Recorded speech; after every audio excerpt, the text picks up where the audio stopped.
Science में हम chapter number 4 कर रहे हैं जिसका नाम है परमाणु की संरचना। तो परमाणु के बारे में हमने पीछे पढ़ा। परमाणु क्या होता है? परमाणु पदार्थ की सबसे छोटी इकाई होती है जिसके और टुकड़े नहीं किए जा सकते, अर्थात वो अविभाज्य होता है। ऐसा हमने पीछे पढ़ा है पदार्थ इसकी जो परमाणु होता है उसकी परिभाषा के अंदर। तो जब हम दो वस्तुओं को आपस में रगड़ते हैं तो वे आवेशित हो जाती हैं। दो वस्तुओं को अगर हम ऐसे रब करेंगे, रगड़ेंगे तो वे आवेशित हो जाएंगी। इसका मतलब उनके ऊपर कुछ न कुछ आवेश था जिसके कारण वो आवेशित हुई है। तो वो आवेश है वो कहाँ से आता है? वो आवेश कहाँ से आया है? तो इसका मतलब ये है कि जो परमाणु है वो अविभाज्य नहीं बल्कि विभाज्य है। मीन्स उसके अंदर कुछ और भी ऐसा है जिसके ऊपर चार्ज होता है।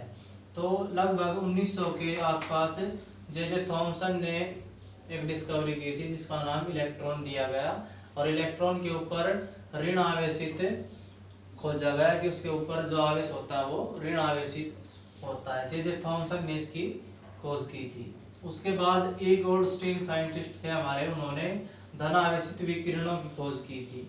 तो धन आवेशित विकिरणों की खोज की थी, तो इसका मतलब क्या है कि उसके अंदर ओनली ऋण आवेशित इलेक्ट्रॉन ही नहीं बल्कि कुछ न कुछ धन आवेशित भी है। तो उसके बाद रदरफोर्ड सर ने डिस्कवरी की थी प्रोटॉन की, और प्रोटॉन के ऊपर पाया गया धन आवेश। प्रोटॉन के ऊपर धन आवेश पाया गया।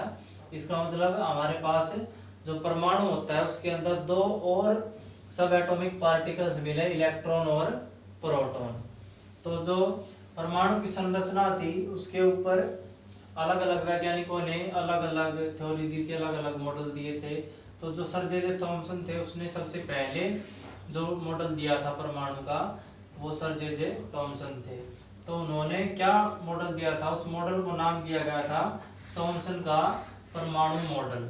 तो थॉमसन का परमाणु मॉडल क्या था? उसके अकॉर्डिंग जो परमाणु की संरचना होती है वो क्रिसमस केक की तरह होती है। क्रिसमस केक जो होता है उसकी तरह इसकी संरचना होती है, और उसके अंदर जो मेवे लगे होते हैं वो इलेक्ट्रॉन की तरह काम करते हैं, बिहेव करते हैं। जैसे उसके अंदर सूखे मेवे होते हैं वो उसने इलेक्ट्रॉन मान लिए, और जो क्रिसमस केक था वो उसने मान लिया धनात्मक गोला, यानी कि जो परमाणु होता है वो मान लिया उसने।